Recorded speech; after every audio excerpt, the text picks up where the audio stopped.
नमस्कार मित्रांनो. रोज सकाळी सारखं उठलो आणि निघालो जिमला जायला. एकटाच होतो, दुसरं कोणी नव्हतं. मग काय करणार, निघालो आणि जाता जाता दरवेळेसारखं आपलं महादेवाचं दर्शन घेतलं आणि लगेच आपल्या जिममध्ये गेलो. हा आपल्या जिममध्ये जाण्याचा रस्ता बघा. आत गेल्यावर पहिले बजरंगबलींचं दर्शन घेतलं, मग जरा थोडं असं रिलॅक्स केलं, मग पुन्हा आपल्या व्यायामाला लागलो. बायसेपचे थोडेसे 1-2 सेट्स मारले.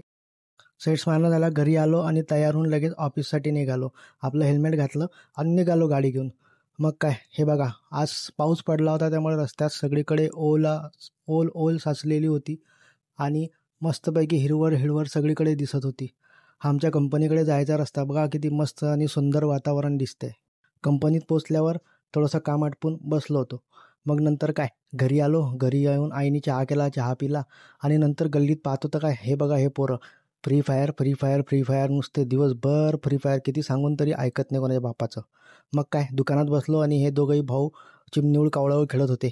त्यानंतर बसलो पाहिलो तर हे तिघं काय पाहत होते पाहिलं, तर मग नंतर कळलं मॅच पाहत होते. आपण एवढं बॉयकॉट बॉयकॉट करतोय आणि हे पोरं मॅच पाहत बसलेत. काय करणार, पण शेवटी इंडिया पाकिस्तान. मी पण बसलो त्यांच्यासोबतच मॅच पाहायला. मॅच पाहिली थोड्या वेळ त्यांच्यासोबत मोबाईलवर. मग नंतर गेलो घरी.